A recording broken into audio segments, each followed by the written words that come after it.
मैं स्वागत कर रहा हूं। और क्यों आए अलग बताने की आवश्यकता नहीं है।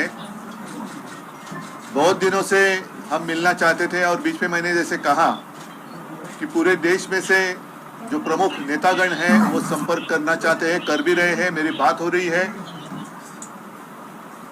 हो रही है और अपने देश को अधिक मजबूत बनाने के लिए हम मिलकर क्या कर सकते हैं, यही हमारे बीच में एक जो विचारधारा कहते हैं वही विचारधारा है कि देश को अधिक मजबूत कैसे बनाया जाए। खैर, मैं तो हमेशा आपके साथ बातें करते रहता हूँ, आगे भी करूँगा, लेकिन मैं अरविंद जी को कहूँगा, विनती करता हूँ कि अरविंद जी आप आए हो, आप बताइए। सब लोगों को मेरा नमस्कार। सबसे पहले मैं उद्धव जी का बहुत बहुत शुक्रिया अदा करता हूँ कि आज उन्होंने मुझे, भगवंत मान साहब को, संजय सिंह को, राघव चड्ढा जी को, हम लोगों को अपने निवास स्थान पे चाय पे आमंत्रित किया और उनके साथ काफ़ी विषयों के ऊपर चर्चा हुई। उद्धव जी से मिलने का मेरा बहुत दिनों से मन था। खासकर कोरोना के दिनों में मुझे याद है कि जब कोरोना पीक पे था उस वक्त हम सब लोग एक दूसरे से सीख रहे थे और जिस तरह से उद्धव जी ने और उनकी सरकार ने बॉम्बे में और पूरे महाराष्ट्र में कोरोना को कंट्रोल किया वो बहुत काबिले तारीफ था। और मुझे ये कहने में बिल्कुल भी संकोच नहीं है कि हम दिल्ली के लोगों ने बॉम्बे से और महाराष्ट्र से बहुत कुछ सीखा। इनकी कई सारी प्रैक्टिसेस होती थी जो कि बहुत अच्छी थी, जिनको हम दिल्ली में अपनाते थे, दिल्ली में हम उसको लागू करते थे। बहुत दिनों से मेरी इच्छा थी इनसे व्यक्तिगत तौर पे मिलने की और आज मुझे व्यक्तिगत तौर पे इनसे मिलने का, पूरे परिवार, आदित्य जी से मिलने का, पूरे परिवार से मिलने का सौभाग्य प्राप्त हुआ और हमने बहुत सारी चीज़ों के ऊपर चर्चा भी की। आज देश के जो हालात हैं उनके ऊपर हमने चर्चा की। आज देश का युवा जो है वो बेरोज़गारी से बुरी तरह से त्रस्त है। पढ़ लिख के लोगों को, बच्चों को नौकरी नहीं मिल रही है। बड़े बड़े उनसे वादे किए गए थे कि 2 करोड़ नौकरी देंगे, 4 करोड़ नौकरी देंगे, बच्चों को नौकरियां नहीं मिल रही हैं और युवा जो है दर दर की ठोकरें खा रहा है। लोगों के घर का खर्चा नहीं चल रहा, इतनी महंगाई हो गई है, इतनी ज़्यादा महंगाई हो गई है कि लोगों को अपना आमदनी बढ़ नहीं रही है और लोगों का खर्चे बढ़ते जा रहे हैं, चीज़ें महंगी होती जा रही हैं।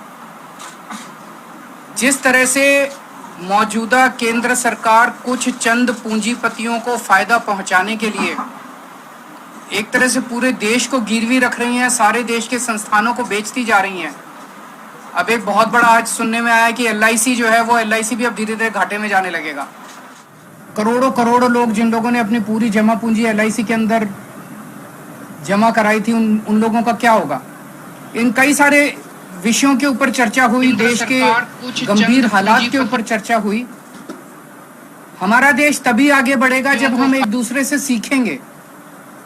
हमें एक दूसरे से लड़ना नहीं है, हमें एक दूसरे से भूमि है महाराष्ट्र और पंजाब, महाराष्ट्र, बंगाल, चंद्रशेखर आजाद यूपी से, तो सब इकट्ठे होकर देश की आज़ादी के लिए लड़ रहे थे।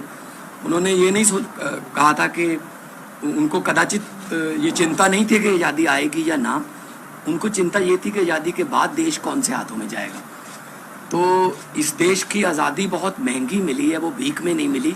बहुत बड़ी बड़ी कुर्बानियाँ हमारे जो पुरखे हैं, हमारे बुज़ुर्गों ने दी हैं।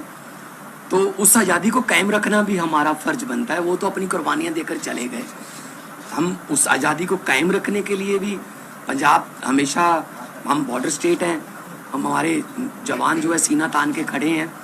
तो देश कैसे आगे बढ़े, इस देश को दुनिया का नंबर 1 देश कैसे बनाया जाए, सोने की चिड़िया जो, तो हमारा देश हर किस्म का मौसम है।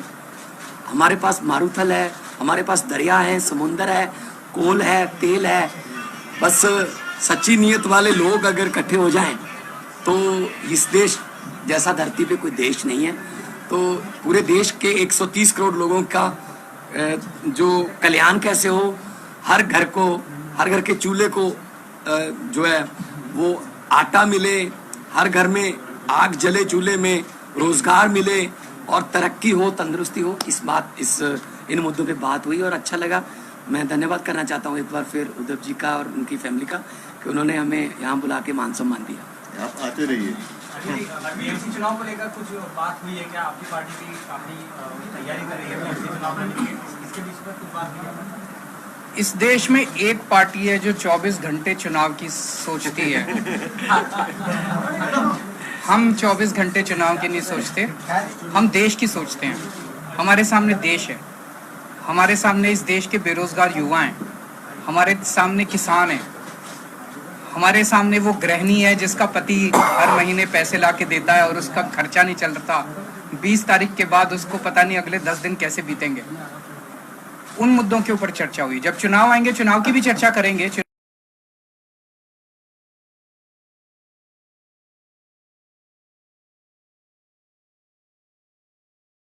हम देश की सोचते हैं, हमारे सामने देश है, हमारे सामने इस देश के बेरोजगार युवा हैं, हमारे सामने किसान हैं, हमारे सामने वो गृहिणी है जिसका पति हर महीने पैसे ला के देता है और उसका खर्चा नहीं चलता।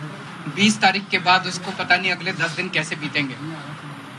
उन मुद्दों के ऊपर चर्चा हुई। जब चुनाव आएंगे चुनाव की भी चर्चा करेंगे।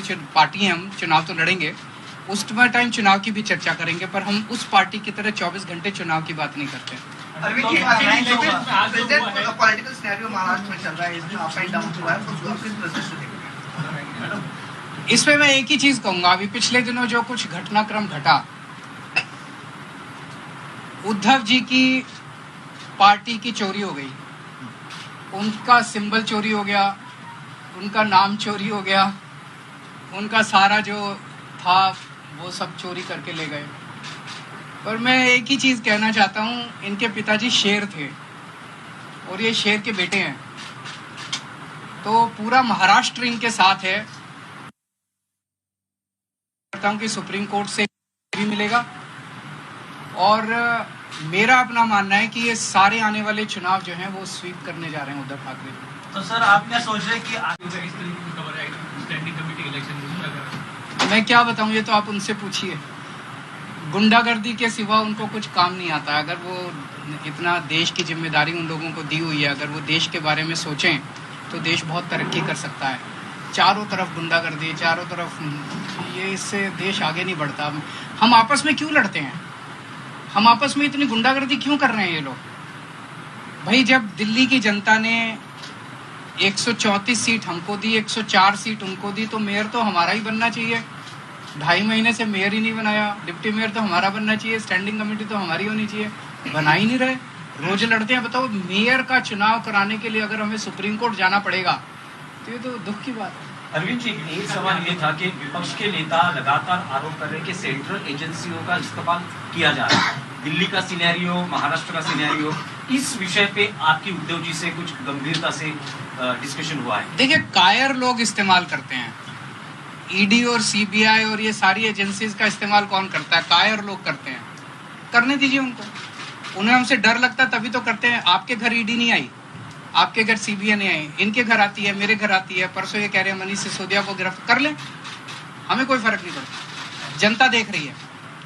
अंत पंत में सच्चाई की जीत होती है, झूठ झूठ होता है, सच्चाई। देखिए, आप लोगों के पास यहाँ गलत सूचनाएं हैं। लॉ एंड ऑर्डर पंजाब में कंट्रोल में है, पंजाब पुलिस सक्षम है और पंजाब का जो सोशल बॉन्डिंग है उस पर गोलियां भी चली 10 साल, बम भी फूटे, लेकिन पंजाब का जो भाईचारा है आपस में, वो लोग मिलके रहना पसंद करते हैं। अमन शांति वाला हमारा स्टेट है और बहुत बड़ी बड़ी इंडस्ट्रीज अब वहाँ पे इन्वेस्ट करने लगी हैं, क्योंकि पहले किसी खास फैमिली के साथ एमओयू होता था, अब पंजाब के 3 करोड़ लोगों के साथ जो है वो एमओयू हो रहा है।